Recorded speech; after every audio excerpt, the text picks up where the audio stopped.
All right, I'm here with my tiebreaker today, John Kitchens. Hey, John, how are you? Awesome. How are you? Great. And John is actually my real estate coach. So that's awesome. I'm glad to have you on. That is awesome. Yes. So our topic today, I thought you'd be great for this topic because you do coach people at all different levels of where they're at and different, not only their business, but also their like life and business, because it really is holistic. Yeah. So what's the best way to spend $1,000 if you're lead generating? So let's say that like you're a new agent. Okay. What should they do with some like extra money? Some extra money.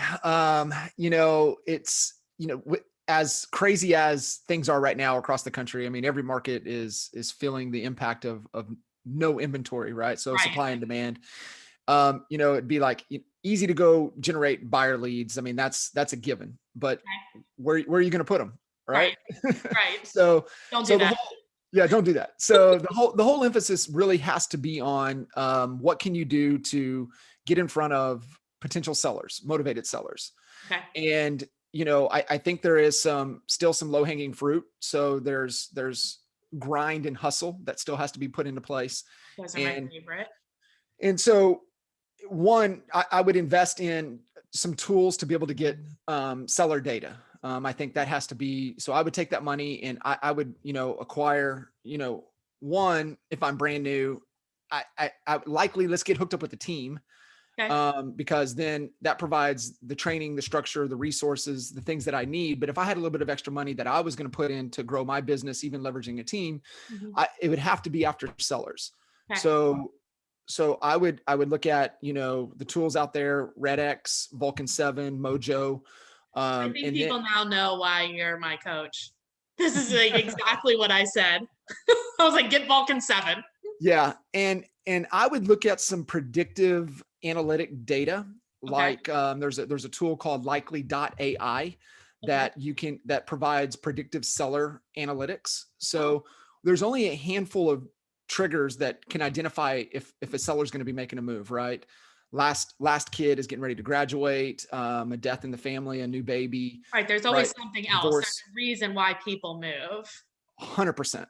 I mean, So probably even divorces now because it's 50-50 shot, it like is after. absolutely.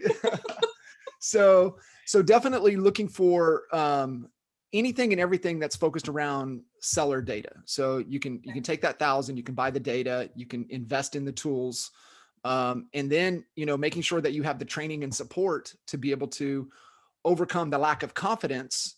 And that's where a lot of people get tripped up, right? It's like, well, I just don't have the confidence. Well, no joke. You're not going to have the Because you confidence. haven't done it. You got to You do haven't it. done it yet. You haven't developed that skill set. So, it takes a commitment, it takes courage, it takes the development of the skills before you have confidence.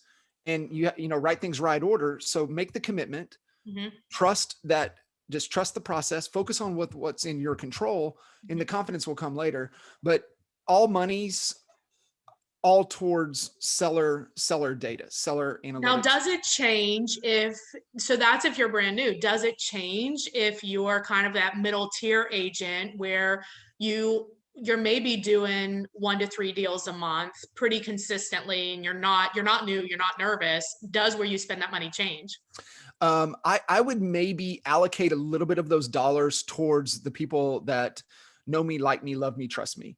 I Okay. would I would pour into my database a little Your bit. team weekly on this, but Yeah, yeah, okay. That's yeah. good. I mean a little bit, Yeah, right? It's still cultivating, growing the list, right? Because in our business, the most powerful thing that we have is our list, right. and so continuing to grow the list, but also making sure that we're staying relevant, right? Mind Right. share, market share, and Mhm. so we have to make sure that we're staying in the forefront of our clients, consumers' minds as well. So I would put a little bit there, would Okay. be just pouring into them. And there's some cool stuff you can do. We're really big on the lifetime value philosophy. Okay. So What's it's that? it's really, instead of the transaction treadmill, it's about building lifetime value, the LTV. Yeah. Okay. And so what is, most people don't sit back and think, well, what is over the 10, 15, 20-year career, what is one client really worth to you? Mhm, mhm.